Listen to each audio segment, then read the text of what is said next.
The other trends in this exploration of three things: value-based care, remote patient monitoring, and kind of what I would call wellness. And how can that fit in, and how can we optimize a patient in the whole experience of MSK care, which ultimately, what does that mean? Orthopedic surgeons in 1995 didn't have to worry about that, frankly. They had so much work to do and go into the operating room and helping somebody with a new hip or knee.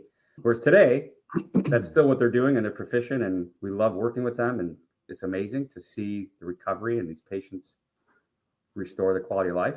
Yet it's getting more expensive to do that. So finding other ways to be the ultimate health advocate, not just an orthopedic surgeon, I think is the trend on that side.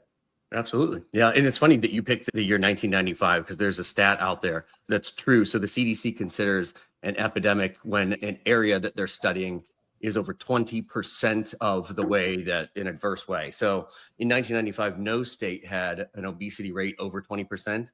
And in 2010, every state was over 20%. So when we're talking about optimizing patient outcomes and one of the three things that surgeons care about, weight, uncontrolled diabetes, and smoking, this now has created more opportunity for them to incorporate different tools and things into their practice